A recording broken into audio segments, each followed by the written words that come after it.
waxa ay u ahayd maalin kale oo qadhaadh maamul goboleedka Soomaaliyeed ee Puntland.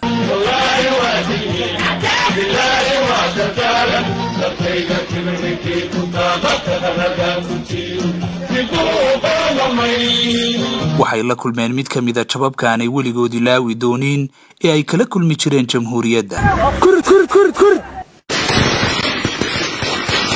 waa khasaaraha ka dhashay dagaal ay subaxnimadii hore ee saaka ku soo qaadeen ciidamada qaranka Soomaaliland. xaaladda magaalada Garowana waxa ay lahayd muuqaal ay ugu dambeysay 3 sano ka hor xilligii ay dagaalka kula galeen Tukaraq ciidamada soo majeestayaasha oo sababay inaan isku day dambe oo dagaal soo qaadeen.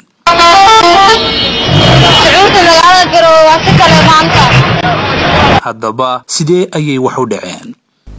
shalay toole runtii waxa dhacay wax aad u la yaab badan. dhinac waxaan odhan karnaa waxa ay istiraatiijiyadii ugu cajiibsanayd ee qarnigan ciidan ciyaaro. dhinacna waxay ahayd wax argagax badan oo bulshada la yaab badan ku riday. waxa la warhayay iyadoo habeennimadii ka horeysay ciidanka qaranku dagaalkii gudaha magaalada Laascaanood ka dhacayay ay qabsadeen in ka badan 70% magaalada. haddana waxa lagu warhelay in labadii habeennimo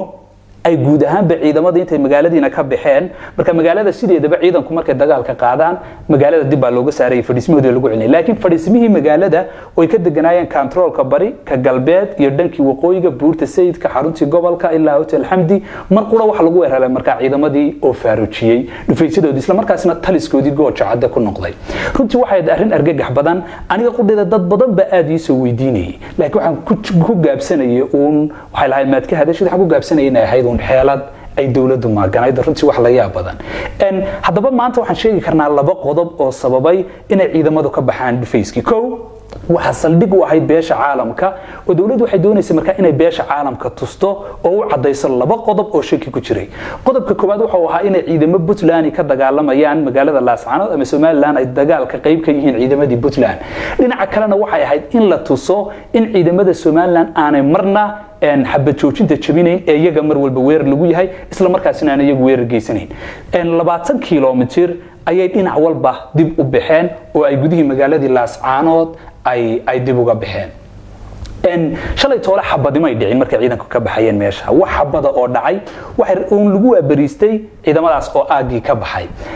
haddaba maanta iyadoo Puntland ka faa'iideysanaysa Somaliland waxa uu suurta gashay 2 qodob inay dunidii u cadayso in duulaanyada lagu yahay oo dagaalkii lagu soo qaadayo in xabad joojinta iyadu marna aanay jabinaynin iyo in ciidamadii Puntland ka dagaalamayaan. maanta marka waxa soo dagaal goor arooriyadii hore la 6dii abaara dagaal culus soo qaaday marka ciidamadii Puntland oo goobihii ay Somaliland ka baxday oo dhan marka iyagu doonayay inay isku balaariyaan. waxa la oran karaa waxa ay ahayd tactical runtii aanay fahminin. dagaalku marka waxa uu ka dhacay deegaan la yiraahdo Maraaga area gooja cadda marka xagga ka sii xigtay ilaa 7 kiiloomitir dhinaca magaalada Garowe ka xigta. dagaalkii markuu halkaas ka dhacay dagaal qadhaadh baa la wada galay saacado gudahood. Somaliland markaa waxa u suurta gashay inay ciidankii jabiyaan maxaabiis badan oo 20 ka qabsadaan dhowr iyo 10 baabuur ay gacanta kaga dhigaan kala badh in ka badan gaadiidkii ay wateen ciidankaasi la jabiyo. runtii ciidanku markaa iyagu tacticada may fahansaneen qodobada ciidamada Puntland ka yimi waxay moodayeen in ciidan jabay oo halkan aan ku gabanayay haysteen laakiin runtii mid kamid ah waxyaabahan weligood ilaawi doonin ayaa ka dhacay sida qaybta hore ku arkayseen waad arkayseen xaaladii Garowe iyo dagaalkuba sida uu ahaa. hubka markii laga qabsaday ay ciidanka jaban firxadkoodii waa la baacsaday Gambara oo dhanka Tukaraq xigta dhowr iyo 20 kiiloomitir Tukaraq ku xigta. markii ay marayeen ayaa ciidankii markaas dib loo soo celiyay oo laga soo saaray isla markaasina goobtii markii hore deganaayeen ee dagaalka ay ku dhacday. taas waxay Puntland tustay in goobahan ay Somaliland banaysay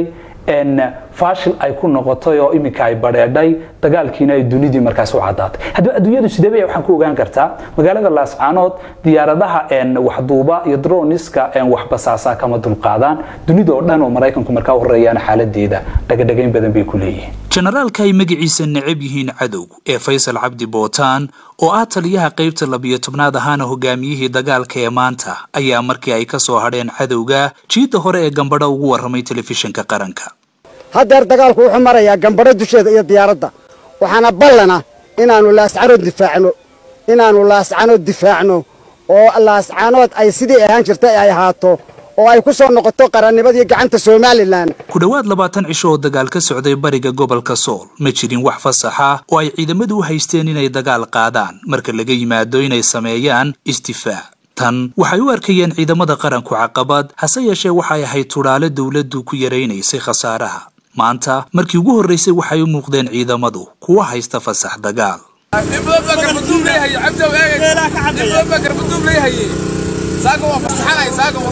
Puntland oo hore u sheegi jirtay inaanay qayb ka ahayn dagaalka markan aan wax ka ogaano 3 dhinac oo ay kaga jirtay colaadii magaalada Laascaanood. Puntland dagaalka 3 qaybood bay kaga jireen sidaan sheegay. ugu horeyn Puntland waxay dhiiri gelinayeen dagaalka bilowgii dagaalka waxa la arkayay inay intay ciidamo technical iska soo duubaan Laascaanood bay ku sii jeedaan gurmad bay yihiin controlka Garowe markay kaamirada Bakhtistaana dib bay u noqonayeen. taa maxay uga dan lahaayeen waxay uga dan lahaayeen marka inay dadka dhiiri geliyaan kooxaha dagaalamaya oo dagaal xun oo Laascaanood ka dhaca la arko laakiin iyagu waxay ciyaarayaan duuduumasho dhaba ku muuqdo marna dagaalka markaas ma gelaynin oo si toos ah ma gelaynin laakiin dadkii dagaalamaya mar walba waxay filayeen in gurmadada faraha badan ee la sheegay haddana meel ay mareen inay dagaalka markaas soo galayeen way ku guuleysteen taas oo kicintooda way u suurta gasho kicin badan baa ka dhacaysa. qodobka labaad waxay gudaha soo galiyeen ciidamo PSF oo ka dagaalamaya oo waliba dreeskoodii qaarkoodna sita qaarkoodna dhar shacab xiranaya iyo waliba ciidamo kale oo ku hubeysan hoobiyaasha yar yar Puntland haysato waa la yaqaanaa in ciidan walba Soomaalida hubka haystaan hoobiyaasha yar waa idin soo dhigaya shaashada aad arkaysaan hoobiyaasha yar waxa la arkay iyagoo dib ugu garaacaya magaalada Laascaanood oo magaaladii duminaya si ay dhowtoolo duminta ama guryaha burburo iyo khasaaraha ay geysanayaan hoobiyaashooda dib magaalada ugu garaacayaan dusha looga saaro marka la yiraahdo Somaliland baa duminaysay oo magaaladii duminaysay muuqaalo la helay baa marka waxay kala muujinayaan in askar Puntland oo gubaya kaalintaas waa kaalin ololeysa mid kamida dadka duubaya waa live ba lagu jira live-ka laga soo dhex jaray ayaa marka cadeynaya oranaya alla oo ciidamadeena ku dhuftay marka isagu ma oga oo ma fahansana laakiin waxay ahayd taqdiidkii labaad ama qodobkii labaad ay Puntland dagaalka ugu jirto inay magaalada khasaare u geysato kaalintan ma soo gaday laakiin tashe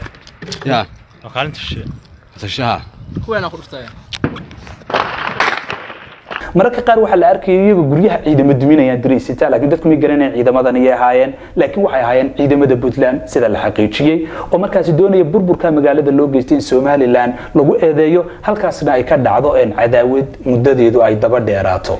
qodobka saddexaad marka waxay ku dadaalayaan inay dagaalka qabiileeyaan bay ku dadaalayeen si qabiil ballaaran oo meelo kala duwan dagaay gurmad fid badan u soo fidiyaan taas way dhacdo magaalada Laascaanood deegaano aad u tiro badan oo dad badan og yihiin oo muhiim haynana waxba hoos ugu dago ayaa la iskaga kala yimi waxaana gudaha maanta magaalada Laascaanood ka dagaalamaya kooxo dhinacyo kala duwan oo aad u badan oo waliba eeg haday noqoto qabiil haday dadkii kala shakiga laga qabay haday noqoto Puntland haday noqoto ciidamadii danab ee Soomaaliya qaar kamida runtii sida laakiin dawladda Soomaaliya waxay sheegtay inay ka soo firxadeen oo ay warkahayn saddexdaas qodob ayay Puntland dagaalka ugu jirtay.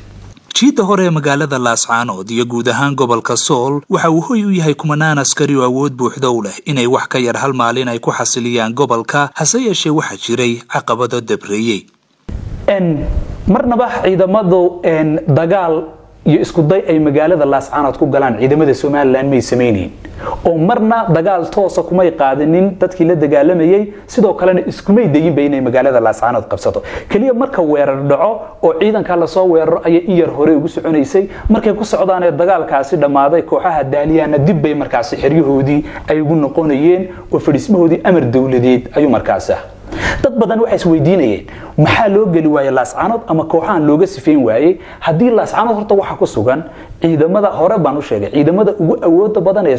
Soomaaliland waliba dagaalkaasi minka ku dhawaad 17 guuto oo tukaraq joogay marna dagaalka ma gelin laakiin ciidamadii amniga Laascaanood militariga ilaalinaya goojaca degana oo kaliya u dagaalka galiyay hadaba Soomaaliland haday awoodda lahayd oo Laascaanood gali karaysay maxaa sabab u ahaa mar walba Soomaaliland waxay ka fogaanaysay in khasaare badan uu gaadho magaalada oo khasaare badan ay magaaladu dunto sidoo kale hadii magaalada ay dad maata ah joogaan inay maatadu wax noqoto laakiin waxa la isweydiinayay magaalada Laascaanood maanta ma joogtaa xogaha la helaya waxa ay xaqiijinayaan marka inaanay Laascaanood haba yaraatee jirinin wax maata joogta sida ay dad badan ama ku doodayaan ama dadka xogogaalka tusaale ahaan hadii magaalada Laascaanood aanay maata joogto waxa la arki lahaa guryahan ay ku dhacayaan xabaduhu dad shacab oo khasaare geysteen dumar laga soo gurayo caruur laga soo gurayo laakiin waxa la arkay dadka dhimanaya oo kaliya inay ahaayeen dad hubaysan taas waxay xaqiijinaysaa markaasi inaanay magaalada gudaheeda wax maata ay joogin maatana aanay khasaare ku gaadhin kaliya ciidamadii dagaalamayay labada dhinac ahaa ay dagaalka markaasi galayeen qodobka labaad ee laascaanood loo galeen waxa la ixtiraamay baaqyadii caalamiga ah ee nabadda ah iyo xabad joojinta Soomaaliland waxay ku dadaalaysaa inaanay mar walba dhinaceeda aanay xabadu ka jabin sidoo kalena aanay khasaare badan magaaladana gaadhin cidina aanay xaggeeda wax ku noqon laakiin marka dagaal lagu soo qaado de waa istifaacayeen dhowrkaas qodob ayaa markaas sababayay in aan gudaha laascaanood la gelin la sifayn laakiin haday jawaabtu su'aashahay ma laga saari karay aad bay u fududayd marka in laga saari karo markii horena waa loo soo daayay laascaanood intan in ka badan oo ciidan oo ku sugan ay 2007 Soomaaliland la wareegtay ku dhawaad bil colaadu u dhacaysay si teelteel ah dagaalka foolka ah ee dhex maray Soomaaliland iyo Puntland muxuu ka dhigan yahay waa fashilaada isbedelka xaaladeed ee iman kara maanta dagaalka Puntland ee dunida iyo waliba bulshada iyo dadka Soomaalida oo cadaaday in meesha Puntland ka dagaalamaysa muxuu ka dhigan yahay markaan niraahno runtii waxa uu ka dhigan yahay oo uu soo dadejinayaa sidoo maanta generaalka soo majeestaha Faysal Cabdi Bootaan ba uu ku dhaartay runtii Faysal Cabdi Bootaan dadka waxa laga yaabaa in aan in badan aqoon waa dadka hoodada la yiraahdo dagaalka ku leeyihiin aad Puntland iyo dadka jiida ka dagaalama ay aad u yaqaanaan dagaalka uu qaadana runtii uu yahay mid caana maanta waxa uu ku dhaartay inay magaalada Laascaanood difaacayaan kana sifaynayaan markaas dadka ku jira ama dadka hubaysan ama kooxaha uu leeyahay Laascaanood iyo dawladda u dhaxaysa waxay soo dadajinaysaa markaas taasi maanta dagaalkii Puntland in si dhaqsiya markaa gacantii dawladda Laascaanood loogu soo celiyo dagaalka maanta waxa uu soo dadajinayaa in ay sida ugu dhaqsiyaha badan oo markaa dagaalkii u soo gabagaboobo meeshana markaa uga baxdo muddadii dheerayd ee uu dagaalkaasi socday sidoo kalena beesha caalamka waxa uu xaqiijinayaa in markaas meeshaas uu yahay dagaalo dawladeed kooxo badan leh Soomaaliland intii ay ku ixtiraami karaysa markaa beesha caalamka iyo xabad joojintiina waa la arkayaa waxayna markaa maanta dagaalka maanta magaalada Laascaanood ka dhacay uu ka dhigan yahay inuu maalmo kooban uu dagaalkaasi ku soo gabagaboobi doono haddaba waxaan doonayaa ugu dambeyn inaan uga faa'iideysto waa maxaa Soomaaliland ama bulshadeeda runtii ku wajahan dad badan anigu waxay weydiinayaan maxaad u hadli weyday maxaad barnaamij uga diyaarin weyday horta waxaan doonayaa inaan idin sheego marka dawlad laga waramayo iyo marka kooxo hubaysan laga waramayo way kala duwan tahay waxa laga yaabaa xogaha aan helo markaan baahiyo inay khasaare ku noqoto qarankii oo kale ama waxyaabo aan anigiiba mikrofon u noqdo cadawgii oo gaarsiyo xogii shalay oo kale haddaan ka hadlaynaa taatika dawladeed baa loo noqday ama beesha caalamka de waa laga feejignaan lahaa maanta wixii dhacay may dhaceen dawladuna saasay uga hadlayd kolley aniguna sidaas ayaanan maadaama dawladuba ka aamustay aanan uga hadlaynino taatikada ciidamada ama xeeladaha dagaalka inta badan warbaahintu faashil bay noqotay marka anigu qofku markuu doonayo inuu qarankiisa u shaqeeyo waa inuu ka fogaadaa mar walba waxa qaranka marka dhabarjabinta ku noqon kara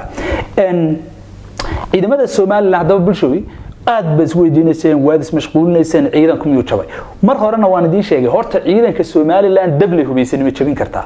Puntland ma jabin kartaa waxaan qabaa Soomaaliya oo dhan hadda isku tagto maanta ciidanka jooga ciidamada ay Soomaaliland haysatay 32 sanadood la dhisayay ma jabin karaan haddaba waxaan oran lahaa aan ku kalsoonaana ciidanka taatikooyinkooda military ilaa wixii jabhad ma xog walba bixin maayaan waxaanaanu dilay waxaanaanu qabanay ma oranayaan magaalada in ka badan 70% iyagoo qabsaday ay dib si dawladnimo uga baxayeen sida darteed haddaba ku kalsoonaada ciidanka baqaha iyo walwalka iska daaya mid qurayna la gudban wax way inaan midaysnaano colaada dagaalka dhinacyada badan ka imanayaan ka midaysnaano